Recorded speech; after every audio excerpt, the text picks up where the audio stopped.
दोस्तों, मैं सुप्रिया आप सभी को Supriya education hub YouTube channel पर स्वागत करती हूँ। आज मैं आप सभी के लिए केमिस्ट्री ऑनर्स का क्वेश्चन बैंक का सॉल्यूशन वीडियो लेके आई हूँ। तो देखिए, मैं 2019 का क्वेश्चन अभी आप लोगों को सॉल्व करवा रही हूँ और सबसे ज़्यादा इंपॉर्टेंट 2019, 2017 और 2015 ही है।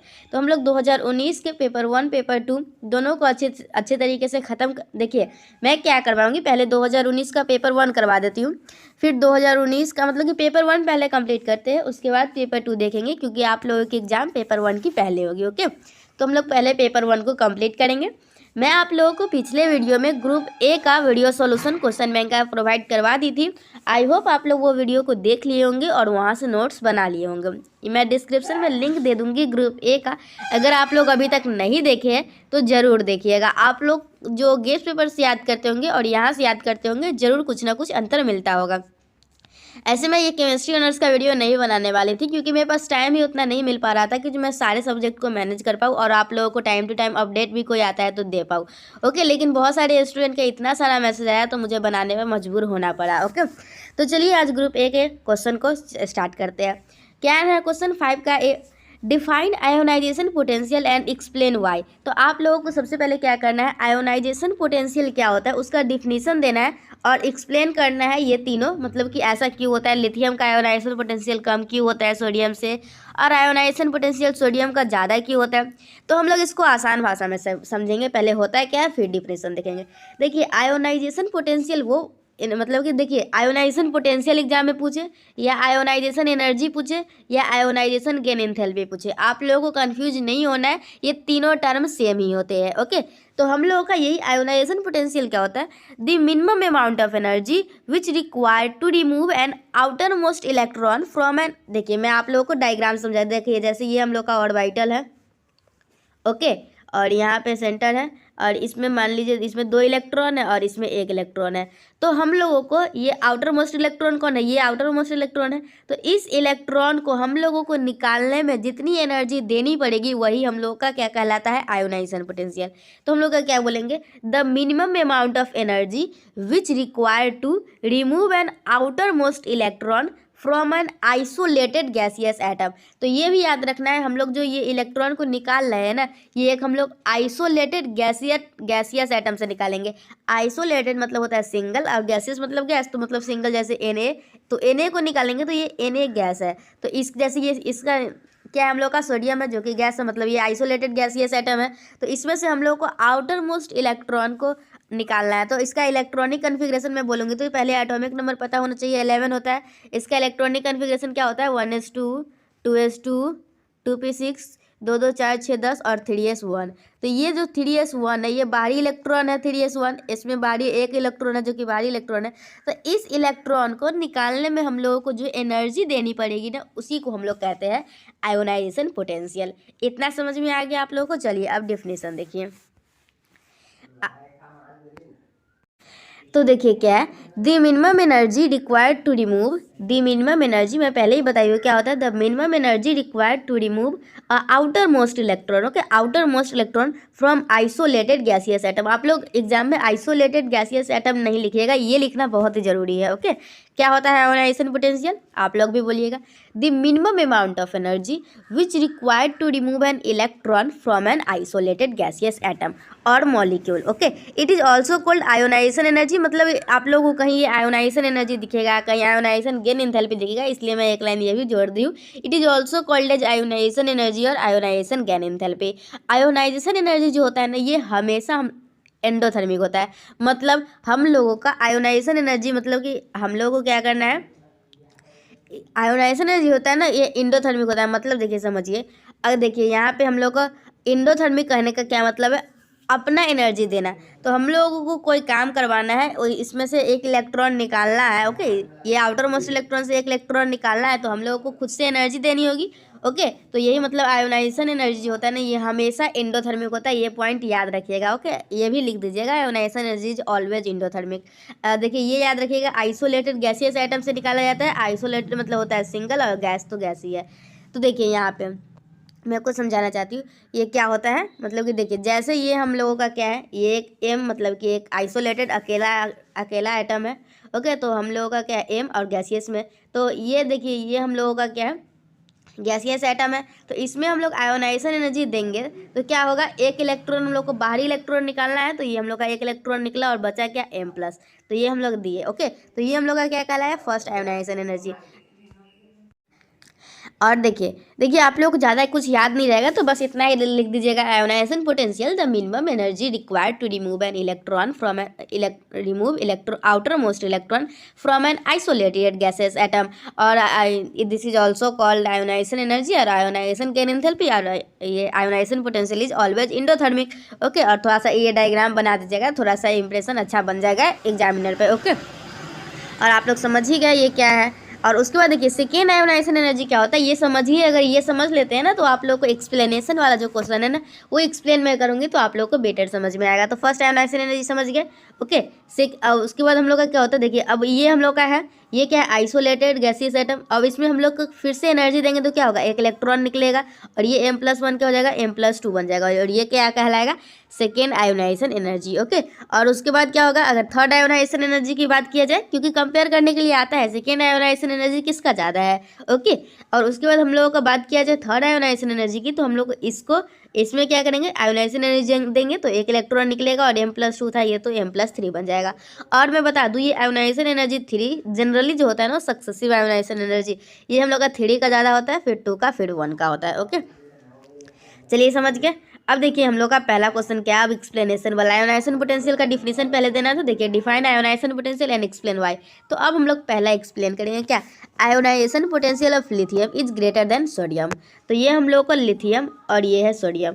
तो अगर मैं आप लोगों से पूछूं लिथियम का इलेक्ट्रॉनिक कन्फिग्रेशन से भी लिख सकते हैं, इलेक्ट्रॉनिक कन्फिग्रेशन से लिख के मुझे पता चलेगा साइज किसका क्या है। ओके, या फिर ऐसे भी पता होगा आप लोगों को, नीचे जाने पे क्या होता है, नीचे जाने पर साइज इंक्रीज करता है, मतलब लिथियम का साइज हम लोगों को क्या है, लिथियम का साइज हम लोगों का कम है। और मैं आप लोगों को बता दूं एक बात, एक बहुत ही इंपॉर्टेंट फैक्टर है क्या, आयोनाइजेशन एनर्जी या फिर पोटेंशियल, आयोनाइजेशन पोटेंशियल या आयोनाइजेशन गेन एंथैल्पी वो इन्वर्सली प्रोपोर्शनल होता है साइज के। तो हम लोग डाउन द ग्रुप जाते हैं, आप लोग एक्सप्लेनेशन अपने लैंग्वेज में इस टाइप से भी लिख सकते हैं। अगर मेरा वाला लैंग्वेज नहीं समझ में आएगा तो क्या पहले समझिए, जब हम लोग when we move down the group from an मतलब कि we move down the group in periodic table then we see that atomic size is increases.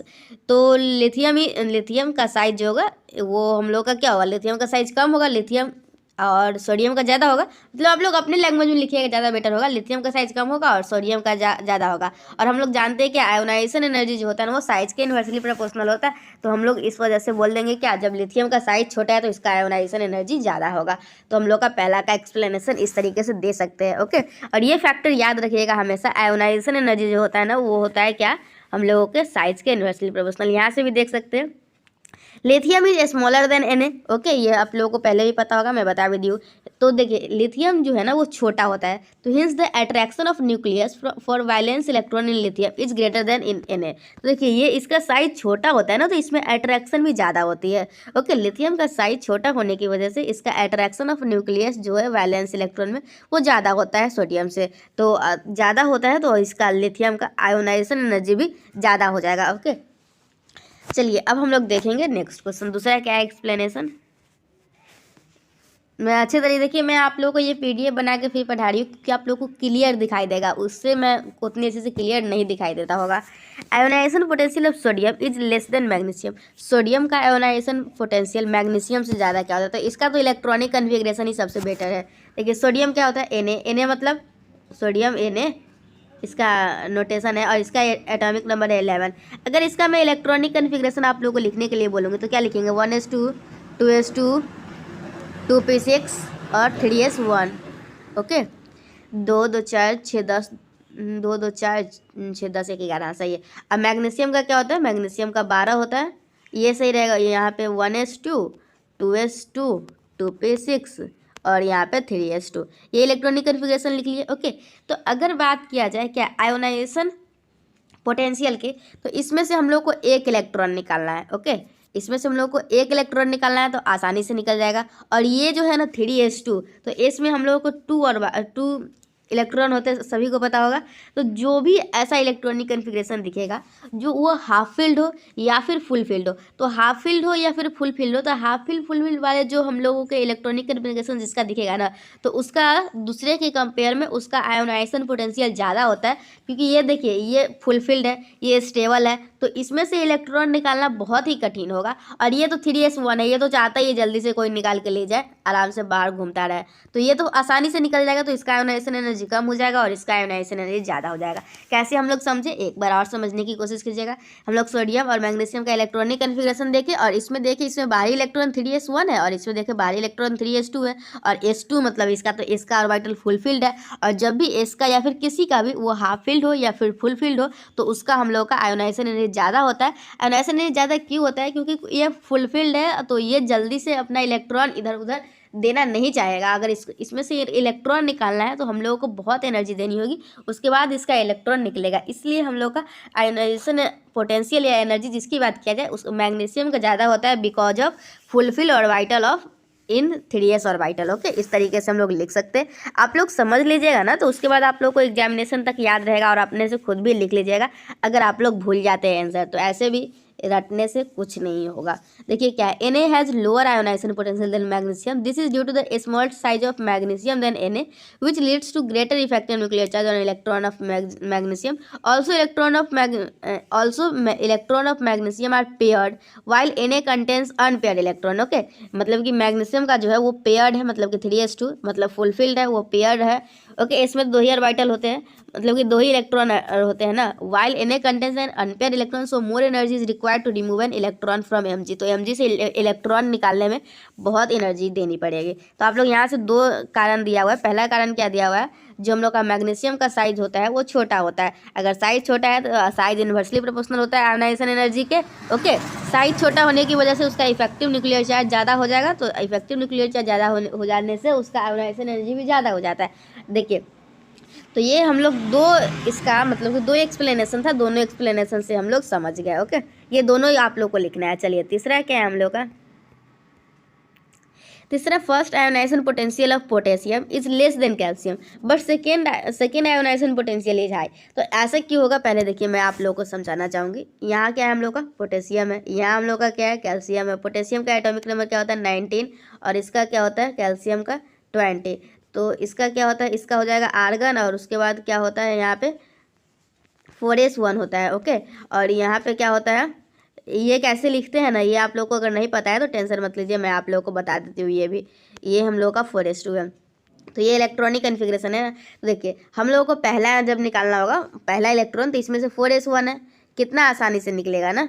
Okay, 20 18 2 20, तो एक इलेक्ट्रॉन निकालने में आसानी से निकल जाएगा। तो हम लोग का क्या हो जाएगा, पोटेशियम का आयोनाइजेशन पोटेंशियल कैल्शियम के कंपेयर में कम होगा। क्यों, क्योंकि इसमें तो एक ही इलेक्ट्रॉन निकालना है और इसमें तो फुल फील्ड है, 4s2 है। ओके, फुल फील्ड ऑर्बिटल है, तो इसमें से इलेक्ट्रॉन निकालना कठिन होगा। उसके कंपेयर में ये तो आसान, एक ही इलेक्ट्रॉन है, अनपेयर्ड है, आराम से जल्दी से निकल जाएगा। तो इसका आयोनाइजेशन पोटेंशियल कैल्शियम का कम होगा, और मतलब कि ये क्या है, पोटेशियम है। ओके, तो पोटेशियम का हम लोग का कम होगा आयोनाइजेशन पोटेंशियल, और कैल्शियम का ज़्यादा होगा। कब, फर्स्ट आयोनाइजेशन एनर्जी। उसके बाद सेकेंड आयोनाइजेशन एनर्जी की बात किया जाए तो हम लोग का देखिए इसको रब कर देते हैं, इरेजर का है यहाँ। तो देखिए पहले इसको साइज बड़ा कर लेती हूँ, कहाँ गया, अच्छा कट ही कर देते हैं। तो देखिए उसके बाद हम लोगों को क्या करना है, फर्स्ट आयोनाइजेशन एनर्जी देख ली, सेकेंड आयोनाइजेशन एनर्जी कैसे कंपेयर करते हैं। यहाँ पे हम लोगों का क्या था, यहाँ पे हम लोग का था पोटेशियम, और यहाँ पे था कैल्शियम, और यहाँ पे था आर्गन, और यहाँ पे 4s1 था जो कि फर्स्ट आयोनाइजेशन एनर्जी के बाद वो निकल गया हुआ है, अब बचा ही नहीं है बाहर कुछ। और यहाँ पे क्या था, आर्गन था, और यहाँ 4s2 था, तो यहाँ फर्स्ट आयोनाइजेशन एनर्जी के कंपेयर में ये निकल गया हुआ है। तो अब आप लोग देखिएगा, तो ये आप लोगों का ये क्या है, आर्गन है। ओके, जो कि क्या है आप लोगों को सभी को पता होगा, नियॉन गैस है, मतलब ये फुल फील्ड है, ये आराम से शांति से रहना चाहता है, और इसमें एक इलेक्ट्रॉन बाहरी है। तो कौन आसानी से निकल, किसमें एनर्जी कम देनी पड़ेगी आप लोग को आउटर मोस्ट इलेक्ट्रॉन को निकालने में, ऑब्वियसली इसमें देनी होगी कम। तो हम लोग का सेकेंड आयोनाइजेशन क्या हो जाएगा, सेकेंड आयोनाइजेशन पोटेंशियल किसका हाई हो जाएगा, सेकेंड आयोनाइजेशन पोटेंशियल इसका हाई होगा और इसका कम होगा। समझ में आया, सेकेंड आयोनाइजेशन पोटेंशियल कैसे कंपेयर करते हैं, फर्स्ट आयोनाइजेशन पोटेंशियल कर लेते हैं, मतलब जो इलेक्ट्रॉन निकालना है तो उसको निकाल के रख देते हैं, फिर जो बचता है ना उसमें हम लोग फिर से देखते हैं कि कैसे हम लोग किसमें हम लोग को इलेक्ट्रॉन निकालना हार्ड होगा। ओके, चलिए अब हम लोग एक्सप्लेनेशन भी देख लेते हैं। थर्ड का। Electronic configuration are as follows, पर इसका हम लोग इलेक्ट्रॉनिक कन्फिग्रेशन लिखे हैं और उसके बाद हम लोग इसका लिखे हैं। और ये इस पूरे को है ना, इस पूरे को हम लोग आर्गन लिख सकते हैं। क्यों? क्योंकि आर्गन का 18 होता है, 6 2 8, 6 2 8 2 10 2 16, 10 2 12 और 6 18, मतलब ये इसको आर्गन लिख सकते हैं हम लोग। ओके, और इसको भी आर्गन लिख सकते हैं हम लोग, ये सिर्फ बाहरी भी लिख सकते हैं। ये इलेक्ट्रॉनिक कन्फिग्रेशन कैसे लिखते हैं मैं थोड़ा सा आप लोगों को बता देती हूँ। किसी का भी इलेक्ट्रॉनिक कन्फिग्रेशन लिखना होगा ना, तो आप लोग ऐसे पहले थोड़ा सा बना लीजिएगा, 1s 2s 3s 4s और यहाँ पे 2p 3p 4p और यहाँ पे s हो गया, p हो गया, d, और इसको ऐसे से 3 बना लीजिएगा। ओके, और इसके बाद इलेक्ट्रॉन भरना स्टार्ट कीजिएगा। पहले 1s में भरिएगा, उसके बाद किस में भरिएगा, 2s में भरिएगा, फिर हम लोग 2p में भरेंगे, फिर 3s में भरेंगे, 2p में भरेंगे, फिर 3s में भरेंगे। इस तरीके से हम लोग क्या करते हैं, इलेक्ट्रॉन को भरते हैं। 1s 2s और 1s लिख लिए, 2s लिख लिए, 2p लिख लिए, 3s लिख लिए। उसके बाद हम लोग 3p में भरेंगे। उसके बाद 3p के बाद देखिए ये पहले लिखे, ये लिखे, ये लिखे, ये लिखे, अब 3p के बाद किस में लिखेंगे, 4s में। मतलब इस तरीके से इलेक्ट्रॉन को भरते हैं हम लोग। ओके, जैसे मैं आप लोग को डायग्राम बनाई ना, और s में 2 से ज़्यादा नहीं भर सकते। जब s में हम लोग का 2 हो जाता है ना, जैसे हम लोग 1s में पहले भरना है तो इसमें 2 हो जाएगा, उसके बाद हम लोग नेक्स्ट में भरेंगे क्या, इसमें, मतलब कि 1 2 जो भी भरना होगा। ओके, तो ये जब 2 इसमें भर गया, फिर 2 भर गया, इसमें 6, p में 6 जा सकते हैं मैक्सिमम, और s में 2। ओके, तो s में जा सकते हैं 2, p में जा सकते हैं 6, d में जा सकते हैं 10 और f में जा सकते हैं 14। ओके, चलिए ये सभी बात इतना बता दी काफ़ी है। Potassium has 1 valence electron in 4s1 and by losing this electron it attains stable configuration. Okay, इसके वैलेंस इलेक्ट्रॉन में क्या है, 4s1 है जो कि 1 है, और ये इसको लूज करके एक स्टेबल कन्फिग्रेशन बन जाएगा। Therefore the first ionization energy of potassium is less than calcium. After removing an electron the potassium attain noble gas configuration whereas calcium has 1 electron left. The remove an electron from a noble gas configuration high energy is required. Therefore the second ionization enthalpy is higher than that of calcium. समझ गए आप लोग? 5 number अच्छे तरीके से समझ गए। I hope आप लोगों को 5 नंबर क्वेश्चन अच्छे तरीके से समझ में आ गया होगा। क्या क्वेश्चन था, आयोनाइजेशन एनर्जी पोटेंशियल के बारे में क्वेश्चन था। ओके, चलिए 6 का एक क्या, name alkali metal and give their electronic configuration. तो इसमें क्या करना है, अल्कली मेटल का नाम लिखना है और इलेक्ट्रॉनिक कन्फिग्रेशन सबका लिखना है। तो मैं आप लोग को बताती हूँ अल्कली मेटल को मैं कैसे याद रखती हूँ। मैं याद रखती हूँ हेलिना, हेलिना तो हाइड्रोजन को छोड़ दीजिए, लीना का रब से फरियाद। देखिए यहाँ पे लिखती हूँ छोटा छोटा, ली ना का रब से फरियाद। ऐसे भी याद रख सकते हैं lithium, sodium, potassium, rubidium, caesium, francium.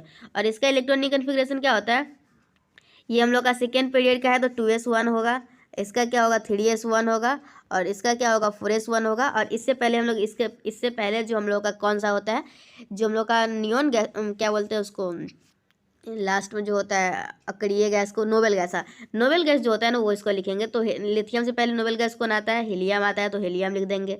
और इससे सोडियम से पहले क्या आता है, नियोन आता है। इससे पोटेशियम से पहले क्या आता है, आर्गन आता है। रोबेडियम से पहले क्या होता है, तो देखिए मैं आप लोगों को नोबेल गैस भी बता देती हूँ। नोबेल गैस कौन कौन होता है, neon, argon, krypton, xenon, radon. Okay, ये हम लोग का नोबेल गैस है। तो हम लोग इलेक्ट्रॉनिक कन्फिग्रेशन इस तरीके से लिख सकते हैं। क्या इसका, तो लिथियम का ऐसे भी लिख सकते हैं 1s2 2s1, 3 है। ओके, 2 1 3। और उसके बाद हम लोग इसका क्या लिख सकते हैं, इसका लिख देंगे हम लोग नियोन 3s1, आर्गन 4s1। ये हम लोग नोबेल गैस है। और ये हम लोग जब ये हम लोग का जो अल्कली मेटल होता है ना, वो एस ब्लॉक एलिमेंट होता है ना, उसके ग्रुप 1 के एलिमेंट जो होते हैं ना उसको हम लोग अल्कली मेटल बोलते हैं। और ग्रुप 2 के जो होते हैं ना उसको हम लोग अल्कलाइन अर्थ मेटल बोलते हैं। ओके, तो भाई ग्रुप 1 का जो एलिमेंट था उसका इलेक्ट्रॉनिक कन्फिग्रेशन लिख दिए, lithium, sodium, potassium, rubidium, caesium, francium था। ओके, हो गया कंप्लीट। और कुछ नहीं करना था, अल्कली मेटल का नाम लिखना था और उसका इलेक्ट्रॉनिक कन्फिग्रेशन लिखना था।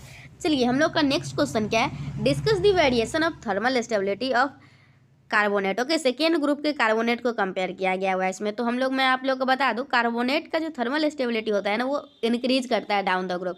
तो आप लोग याद रखिएगा, जब हम लोग नीचे जाते हैं तो थर्मल स्टेबिलिटी हम लोग का इंक्रीज करता है। तो देखिए all the elements of group 2 metal alkaline earth metal forms carbonate having general formula MCO3, MCO3 में ही दिख रहा है। They decompose on heating to form CO2। Okay, इसको जब हम लोग हीट करते हैं तो ये कैसे टूटता है, CO2 में और उसके मेटल ऑक्साइड में, तो BeO प्लस CO2 में टूटेगा।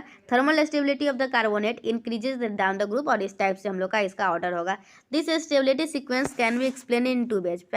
पहला size mismatching of cation and anion, as down the group size mismatching decreases, packing efficiency increases, hence stability of carbonates also increases. Second क्या है, जो हम लोग का MCO3 है, कैसे अगर हम लोग इसको हीट करते हैं तो कैसे टूटेगा, MO plus CO2। Hence more is the stability of metal oxide, मतलब जितना ज़्यादा मेटल ऑक्साइड स्टेबल होगा, laser will the stability of the oxide of the carbonate. मतलब देखिए, ये जितना ज़्यादा स्टेबल होगा ना, उतना ही कम ये हम लोग का स्टेबल होगा। Hence more is the stability of metal oxide, laser will be the stability of the carbonate. तो हम लोग का जो मेटल ऑक्साइड है BeO इज मैक्सिमम स्टेबल होता है, तो इसका हम लोग का स्टेबिलिटी की बात किया जाए तो इसका स्टेबिलिटी सबसे कम होगा। सी क्या हम लोग का, उसके बाद मतलब कि 6 में A था name alkali metal and their electronic configuration. 6 के B में हम लोग वो देखे। सी हम लोग का the solubilities of sulphate of alkaline earth metal decreases on moving down the group justify. हम लोग का जो सल्फेट का सोलबिलिटीज होता है ना अल्कलाइन अर्थ मेटल किसको बोलते हैं, ग्रुप 2 एलिमेंट को, वो हम लोग का डिक्रीज करता है नीचे जाने पर, तो हम लोग को बताना है। तो sulphate of the heavier alkaline earth metal are quite insoluble because of higher lattice energy. तो ये हम लोग का सल्फेट जो होता है ना वो इनसॉल्युबल होता है क्योंकि इसकी लैटिस एनर्जी ज़्यादा होती है due to the doubly charged cation and anion. The solubility of the carbonate and the sulfate decreases rapidly down the group because hydration energy decreases with increased cation side। Okay, चलिए हम लोग 7 का कर ले क्या, अच्छा 7 का ये करके फिर नहीं रहने देती हूँ। देखिए इस वीडियो में यहीं तक रहने देती हूँ, वीडियो का लेंथ ऑलरेडी बड़ा हो चुका है, तो आप लोग उसको बोलना चाहूँगी, आप लोग ग्रुप A का अगर वीडियो देख के अच्छे तरीके से नोट्स नहीं बना लिए तो बना लीजिएगा, और ये वीडियो 2 है तो मतलब ग्रुप B का पार्ट 1 है, पार्ट 2 भी आएगा। पार्ट 1 में लगभग क्वेश्चन मैं आप लोगों को कवर कर दी हूँ, मैं जितना भी करवा दी हुई हूँ आप लोग एक बार फिर से अगर समझ में आए तो अच्छी बात है, नहीं तो फिर से वीडियो देख के समझने की कोशिश कीजिएगा, क्योंकि देखिए याद करके जाइएगा तो एग्जामिनेशन हॉल में कुछ याद नहीं रहेगा। मैं आप लोग को बता देती हूँ, अगर आप लोग समझे रहिएगा, मुझे पता है ऐसे भी आप लोग याद करके जाइएगा, मतलब मैं बोलूँ या ना याद करके तो जाइएगा ही, और एग्जाम में भूल जाइएगा, मतलब आप लोग अच्छे तरीके से पूरा याद नहीं रह पाएगा। तो अगर आप लोग समझे रहते हैं ना तो अच्छे तरीके से कुछ कुछ बना के भी लिख सकते हैं। ओके, और थोड़ा बहुत चलता है, पूरा कोई नहीं पड़ता है, शुरू का बस थोड़ा सा अच्छा होना चाहिए। ओके, तो ठीक है, मिलते हैं नेक्स्ट वीडियो में, तब तक के लिए bye, thanks for watching my video.